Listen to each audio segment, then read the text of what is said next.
नमस्कार बच्चों, मैं सुख कुमार स्टूडेंट पॉइंट कंसल्टेंसी से। तो नीट यूजी की काउंसलिंग है वो जल्द स्टार्ट होने वाली है और नीट के अंदर जो एमबीबीएस और बीडीएस सीटें होती है उनमें आर्मी का भी कोटा होता है। जिन बच्चों के फादर आर्मी में शहीद हुए या डिसेबल हुए, किसी ऑपरेशन में ऑन ड्यूटी शहीद हुए, तो ऐसे लेके फर्स्ट से लेके 8 पीओटी होती है आर्मी में। तो इन बच्चों की जिन बच्चों के फादर आर्मी में जॉब कर रहे हैं या शहीद हुए हैं, किसी ऑपरेशन में डिसेबल हो गए, किसी ऑपरेशन में बाउड आउट उनको कर दिया, या ऑन ड्यूटी शहीद हो गए, डिसेबल हो गए, तो ऐसी पीओटी के बच्चे हैं। वो एक केस भी है केंद्रीय सैनिक बोर्ड, जिसे आप जानते हैं। जो नहीं जानते हैं तो इसके बारे में आपको एक बार फिर से बता देता हूँ। इसका मैंने पहले भी वीडियो बनाया है। तो इसमें क्या है, ज़्यादातर जो सीटें हैं वो फर्स्ट से लेके 4 पीओटी तक के बच्चों को इसमें मिलती है। और पीओटी में भी मैं बताऊंगा कौन कौन सी पीओटी, अगर नहीं पता है, लगभग सभी को पता होता है, लेकिन नहीं पता है तो एक बार फिर से मैं एक्सप्लेन कर दूंगा। तो केएसबी के फॉर्म स्टार्ट हो गए हैं। 21 से लेके रजिस्ट्रेशन इसके स्टार्ट हो गए। 21 से लेके 28 अगस्त तक इसकी लास्ट डेट है। काफ़ी टाइम आपके पास में है। 21 जुलाई से 28 अगस्त 11 बज के, मतलब 12 बजे आप मान सकते हैं 28 अगस्त को। तो जिन बच्चों के फादर ऑन ड्यूटी किसी ऑपरेशन में शहीद हुए, या ऑन ड्यूटी किसी ऑपरेशन में डिसेबल हो गए, बोर्ड आउट उनको कर दिया, या ऑन ड्यूटी शहीद हो गए, या ऑन ड्यूटी किसी काम करते हुए डिसेबल हो गए, बोर्ड आउट उनको कर दिया, तो ऐसे बच्चों के लिए इसमें सीटें होती है। उनकी फर्स्ट इनमें पीओटी होती है, क्योंकि ऐसे तो सीटें अक्सर इसमें की अगर इसमें सीटें बचती है तो 5 या 6 पीओटी है, ऐसे उनको मिलती जाती है। तो इसमें टोटल 42 सीटें एमबीबीएस की होती है, 3 सीटें बीडीएस की होती है। टोटल 45 सीट्स इसके अंदर होती है और इसके रजिस्ट्रेशन स्टार्ट हो गए हैं आज से। इसमें डॉक्यूमेंट क्या चाहिए उसकी अपन बात करेंगे। कौन अप्लाई कितनी पीओटी तक है, मैंने बताया फर्स्ट से लेकर 4 पीओटी तक ज़्यादा बेनिफिट है इसमें। बाकी 5-6 वालों को इसमें कॉलेज नहीं मिलती है, बाकी 6 वाले इसमें अप्लाई कर सकते हैं। कई बार इनमें सीटें बचती है तो 5 और 6 वालों को भी दे देते हैं। तो डॉक्यूमेंट रिक्वायर्ड है, सबसे पहले उसकी बात करेंगे। तो डॉक्यूमेंट इसमें जो अलग अलग पीओटी है उसके लिए अलग अलग डॉक्यूमेंट इसमें चाहिए होते हैं। तो सबसे पहले फर्स्ट पीओटी की बात करते हैं। जिन बच्चों के फादर किसी ऑपरेशन में शहीद हो गए, उन बच्चों के लिए फर्स्ट पीओटी उनकी होती है। तो फर्स्ट पीओटी में उनका नीट क्वालिफाई होना जरूरी है। नीट अगर आप पास कर लिया अपने जो अभी मिनिमम मार्क्स 212 ओबीसी जनरल वगैरह, और इसकी जनरल ईडब्ल्यूएस के लिए 213 है। तो उन बच्चों के लिए इसमें पहली पीओटी है। अगर आपके फादर शहीद हुए ऑन ड्यूटी किसी ऑपरेशन में, तो आपको एमबीबीएस कॉलेज है वो श्योर मिलेगा। ये डॉक्यूमेंट का आप ध्यान दीजिए। फर्स्ट डॉक्यूमेंट है deceased soldier certificate, pension payment, PPO, widow certificate, battle casualty certificate, Aadhaar card widow और कैंडिडेट का, जो अगर आप अप्लाई कर रहे हैं, और विडो सर्टिफिकेट, आधार कार्ड, और विडो का मतलब आपकी मम्मी का आधार कार्ड वगैरह, डिपेंडेंट कार्ड, ये सच जो कार्ड होता है, एलिजिबिलिटी सर्टिफिकेट, नीट का रिजल्ट, और 10-12 की मार्कशीट और पासपोर्ट साइज फोटो, ये आपकी जब आप रजिस्ट्रेशन करेंगे उस टाइम अपलोड होंगे। तो जो एलिजिबिलिटी सर्टिफिकेट है वो इसी पे फॉर्मेट है। आपको इसमें जिला सैनिक बोर्ड और राज्य सैनिक बोर्ड है उससे साइन आपको करवाने पड़ते हैं। ये फॉर्म ये अपलोड होता है जब आप रजिस्ट्रेशन करते हैं। सेकेंड पीओटी में सर्विस बुक है, डिस्चार्ज बुक है, पीपीओ है, मेडिकल बोर्ड ये सर्टिफिकेट हो गया, बैटल कैजुअलिटी सर्टिफिकेट हो गया, विडो कार्ड हो गया अगर शहीद हुए हैं, ये सब कार्ड हो गया, डिपेंडेंट कार्ड हो गया, आधार कार्ड हो गया, एलिजिबिलिटी सर्टिफिकेट, नीट रिजल्ट, और 10-12 की मार्कशीट, पासपोर्ट साइज फोटो, ये सेकंड पीओटी में। थर्ड पीओटी में लगभग वही डॉक्यूमेंट है। पीपीओ हो गया, डेथ एट्रीब्यूट सर्टिफिकेट हो गया, विडो कार्ड हो गया, डिपेंडेंट कार्ड हो गया, एलिजिबिलिटी सर्टिफिकेट हो गया, आधार कार्ड हो गया, नीट रिजल्ट, और 10-12 की मार्कशीट, पासपोर्ट साइज फोटो, और पीपीओ है, और ये आपकी जैसे सर्विस बुक है वगैरह है, या डिस्चार्ज बुक वगैरह, वो सारी चीज़ें हो गई। फॉर्म में भी लगभग यही डॉक्यूमेंट है। डिस्चार्ज बुक हो गई, मेडिकल बोर्ड जो सर्टिफिकेट बोर्ड आउट करते हैं तो उसका एट्रीब्यूट जो सर्टिफिकेट वगैरह आपको दिया हुआ है। उसके अलावा पीपीओ हो गया, एलिजिबिलिटी सर्टिफिकेट हो गया, एसएम कार्ड हो गया, आधार कार्ड हो गया, नीट रिजल्ट, 10-12 की मार्कशीट, और पासपोर्ट साइज फोटो, और गैलेंट्री अवार्ड है तो उसमें गैलेंट्री अवार्ड का सर्टिफिकेट हो गया। उसके अलावा जो डिस्चार्ज बुक है, पीपीओ है, एलिजिबिलिटी सर्टिफिकेट है, ये सारे डॉक्यूमेंट है। तो 6 तक लगभग सारी यही डॉक्यूमेंट है जो आपको चाहिए। बाकी फर्स्ट सेकंड थर्ड 4 पीओटी तक आपका जैसे बोर्ड आउट वगैरह किया है और जो शहीद वगैरह है तो उनका जो सर्टिफिकेट है वहाँ से आर्मी से मिलता है। तो ये डॉक्यूमेंट आपको चाहिए रजिस्ट्रेशन के समय। ये डॉक्यूमेंट आपको केएसबी की साइट पर मिल जाएंगे। एलिजिबिलिटी सर्टिफिकेट है जो साइन आपको करवाना है, वो सर्टिफिकेट भी आपको यहीं से मिल जाएगा। इसमें ये सर्टिफिकेट है, आपको जिला सैनिक बोर्ड और राज्य सैनिक, इसमें फ़ोटो लग जाएगी कैंडिडेट की, आपकी खुद की, अगर आप अपना मतलब जो नीट का कैंडिडेट है एडमिशन ले रहा है उसकी फ़ोटो हो गई, उसको भरना है, कौन सी पीओटी है उस पर वो टिक करेंगे, डिटेल नीचे डिटेल भरेंगे, फादर वगैरह की सर्विस रैंक वगैरह जो है सारा वो यहाँ भरेंगे। इस पर सील साइन होगा, जिला सैनिक बोर्ड ऑन ड्यूटी है तो यूनिट वगैरह से होता है, रिटायर अगर जेएस भी नहीं है तो ओआईसी रिकॉर्ड से और राज्य सैनिक बोर्ड से आप साइन करवा सकते हैं, वरना जिला सैनिक बोर्ड और राज्य सैनिक बोर्ड से आपको साइन करवाना है, काउंटर साइन। इसमें बाकी जो 6 पीओटी वगैरह आती है, 8 पीओटी है, उनको जिला सैनिक बोर्ड से जो मतलब 6 पीओटी वाले जिला सैनिक बोर्ड से उनका चल जाएगा। तो ये सारी चीज़ें स्टाम्प वगैरह हो गई, ये सारा उस टाइम एलिजिबिलिटी सर्टिफिकेट है वो अपलोड होता है। दूसरा, इसमें अगर आपने पहले कोई आपके 2 भाई बहन है, आपने बेनिफिट ले रखा है तो आपको बेनिफिट नहीं मिलेगा, सिर्फ एक बच्चे को इसमें बेनिफिट मिलता है।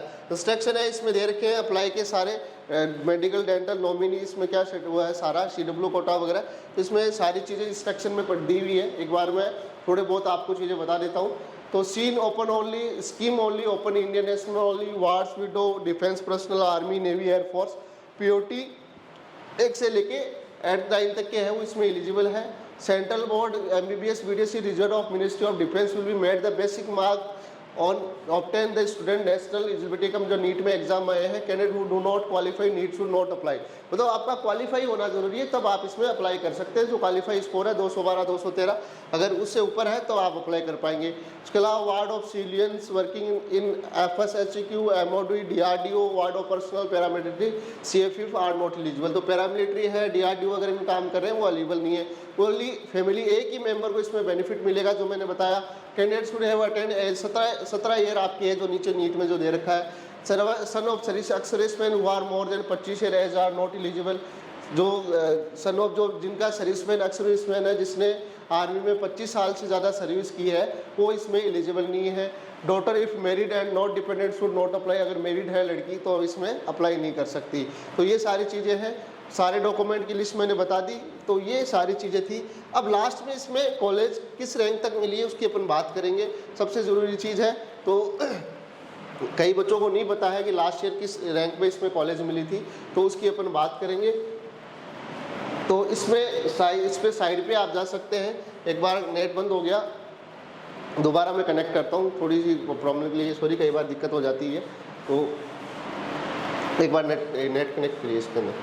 तो लास्ट ईयर इसमें 4 पीओटी कॉलेज मिली है। टोटल 45 सीटें इसमें है।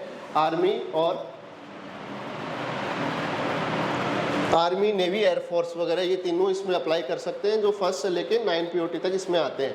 तो लास्ट ईयर इसमें 4 पीओटी तक कॉलेज मिली थी। किन किन बच्चों को मिली है उसकी भी अपन बात करें, किस रैंक तक मिली है उसकी भी अपन इसमें बात करेंगे। तो एक बार नेट कनेक्ट हो जाए। तो ये साइट है, इस पर ही आपको लिस्ट मिल जाएगी। इसमें आप बेनिफिट और कंसेशन में जाएंगे तो यहाँ लास्ट ईयर की जो सीट्स जिन बच्चों को मिल रखी है, एक बार मैं लिस्ट है वो बता देता हूँ। लास्ट ईयर किन बच्चों को इसमें कितनी रैंक तक कहाँ सीटें मिली है। तो लास्ट ईयर की अलॉटमेंट लिस्ट है, इसके अंदर 2025 की ये लास्ट है, 25-26 की लिस्ट है। तो सारी 4-5 सालों की लिस्ट इसमें दे रखी है। तो लास्ट में इसमें टोटल 45 बच्चों को कॉलेज मिली थी। 3 सीटें BDS की है, बाकी 42 सीटें MBBS की है। तो पिछली बार इसमें 3 कैंडिडेट थे जो फर्स्ट पीओटी में थे जिनको कॉलेज मिली। जिन बच्चों की रैंक थी 6,12,000, 6,43,000 और 12 लाख। तो 12 लाख तक कॉलेज मिली थी लास्ट ईयर फर्स्ट पीओटी को, कि इनके स्कोर कोई भी हो, नीट क्वालिफाई होना जरूरी है। फिर इसमें से कोई सीटें बचती है, इनका बच्चे नहीं होते हैं फर्स्ट पीओटी के। इनमें सीटें अगर जैसे 3 ही थे तो बची हुई सीटें फिर सेकंड पीओटी वालों को मिली। इसमें एक ही बच्चा था, इसकी 7 लाख रैंक थी, 7,13,000 SMS इसको मिली। उसके बाद इसमें सीटें बच गई, वो थर्ड पीओटी वालों को दी। तो थर्ड पीओटी में आप देख सकते हैं 69,000, 1,11,51 है, 1,25,214 है। इस तरह ये करके लास्ट है वो 7 लाख तक इसमें कॉलेज मिली। 7,29,000 आप देख सकते हैं कोझिकोड केरला में इसमें मिली हुई है। और 7 लाख से भी इसमें एक लास्ट में 12,21,000 तक भी कॉलेज मिली है। उसके बाद इन बच्चों को मिली।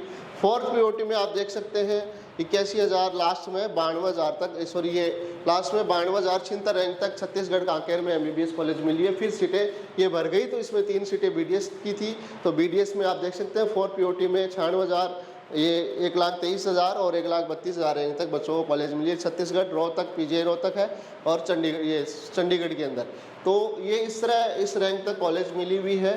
तो जो फर्स्ट पीओटी के बच्चे हैं, सेकेंड थर्ड पीओटी के बच्चे हैं, उनकी रैंक फर्स्ट पीओटी में क्वालिफाई आपका होना चाहिए, कोई भी रैंक आपकी हो, आपको कॉलेज है उसमें श्योर मिलेगा।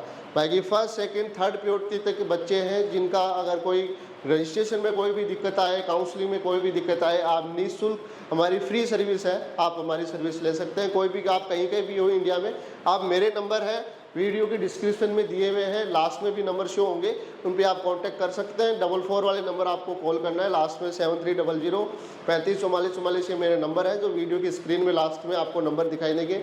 अगर आपको कोई भी रजिस्ट्रेशन में दिक्कत है, काउंसलिंग में दिक्कत है, कोई भी प्रॉब्लम है तो आप मेरे से कॉल कर सकते हैं, आप मेरे को व्हाट्सअप कर सकते हैं। तो इन तीनों पीओटी के बच्चे रजिस्ट्रेशन में कोई भी दिक्कत आती है, आपका कोई हेल्प नहीं, मतलब कोई भी चार्जेस नहीं है, हमारा काउंसलिंग आपकी निःशुल्क होगी।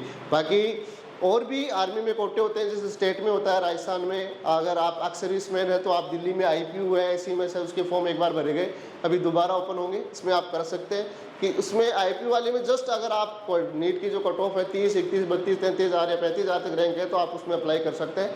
फीस उसकी थोड़ी ज़्यादा है, 5 साढ़े 5 के करीब पड़ती है। उसके अलावा एक दिल्ली से आपने 11th 12th कर रखी है और दिल्ली में आपका आर्मी कोटा भी है, अगर आपके फादर आर्मी से है, 11th 12th कर रखी है, उसमें CWB कोटा होता है, उसमें भी आप अप्लाई कर सकते हैं। FMSC की साइड पे अप्लाई होता है। ये सारी चीज़ें मैं आपको बताऊंगा क्योंकि हमारा काम सिर्फ पैसे कमाना नहीं है, हम बच्चों की हेल्प भी करते हैं, ना हमारे ज़्यादा चार्जेज है काउंसलिंग के, तो हम पूरी हेल्प करते हैं। काउंसलिंग 10-12 साल हो गए कि यूट्यूब पे हम ज़्यादा वीडियो नहीं बनाते हैं, लास्ट ईयर से मैंने चालू किया था, और क्योंकि ये ज़रूरत हो गई है, कई बच्चों की कई चीज़ें होती है नहीं मालूम होती है। बाकी MBBS के नॉर्मल वीडियो तो सभी बनाते हैं प्राइवेट वगैरह के, लेकिन नीट में जैसे ESIC कोटा है, आर्मी कोटा है, और भी कुछ कोई कोटे होते हैं जिन बच्चों को मालूम नहीं होता है, तो ये सारी चीज़ें इनके बारे में मैं आपको बताता रहता हूँ। और मैं बाकी आपकी स्टार्टिंग से जब नीट का फॉर्म आता है उसके बाद मैं सारे फॉर्म के बारे में आपको बताता रहता हूँ। ऐसा नहीं कि नीट के जब रिजल्ट आता है, काउंसलिंग आती है तभी मैं आता हूँ, तो मैं सारी चीज़ें स्टार्टिंग से बच्चों को बताता हूँ। नीट के अलावा भी बहुत सारे ऑप्शन है, जैसे नहीं कि MBBS में करियर है, और भी अदर बहुत सारे ऑप्शन है, क्योंकि MBBS में भी धीरे धीरे जिस तरह सीटें बढ़ रही हैं, बच्चे बढ़ रहे हैं, आने वाले दिनों में MBBS की हालत बीटेक की तरह होने वाली है, श्योर है। सीधी अपन बात करते हैं तो बाकी ऑप्शन आपके पास BMS है, वेटनरी है, वेटनरी भी बहुत अच्छी जॉब है, बहुत वैकेंसियाँ गवर्नमेंट भी आती है, प्राइवेट में आप खुद का भी अच्छा क्लिनिक डाल के अच्छा काम आप कर सकते हो। उसके अलावा BDS है, अगर इनमें भी नहीं होता, अगर आपको डॉक्टरी लगाना नाम के आगे तो BNYS है, होम्योपैथिक है, BOMS है, बहुत सारे ऑप्शन है इसके अंदर है, नीट के अंदर है, मेडिकल के अंदर है, BSc नर्सिंग है, पैरामेडिकल है, BPT है, तो ये सारी चीज़ें हैं। तो काउंसलिंग के लिए आप मेरे से कांटेक्ट कर सकते हैं, जो अदर बच्चे हैं काउंसलिंग करवाना चाहते हैं, तो KSB के लिए आप अप्लाई कर सकते हैं 21 जुलाई से 28 अगस्त तक, तो आपके पास काफ़ी टाइम है, ये डॉक्यूमेंट आप तैयार कर लीजिए। KSB की वेबसाइट है, इस पर सारी एडमिशन पे आप जाएंगे, एडमिशन इनटू MBBS BDS, इस पर सारी चीज़ें आपको मिल जाएगी, एलिजिबिलिटी सर्टिफिकेट भी आपको मिल जाएगा। नहीं मिलता है मेरे नंबर पर व्हाट्सअप करिए, मैं आपको भेज दूंगा। तो काउंसलिंग के लिए आप संपर्क कर सकते हैं। और भी जानकारी अदर स्टेट की मैं आपको देता रहूँगा। नीट का अभी जो भी स्टेट है, राजस्थान है, हरियाणा है, UP है, MP है, की सारी की वीडियो, क्योंकि हम भी काम करते हैं, इतना टाइम नहीं होता कि हम वीडियो बनाएं, तो जितनी हेल्प हो उसकी हम करते रहेंगे। इन्फॉर्मेशन मैं आपको कंटिन्यू देता रहूँगा। हमारा एक व्हाट्सअप चैनल बना हुआ है, ये वीडियो के डिस्क्रिप्शन में आपको मिल जाएगा, उसमें हम सारी इन्फॉर्मेशन हम डालते रहते हैं, उसको आप फॉलो करें, उसमें सारे अपडेट आपको मिलेंगे। तो चैनल को फॉलो करें, शेयर करें, जिससे आपको इसका अपडेट मिलता रहे। धन्यवाद, थैंक यू।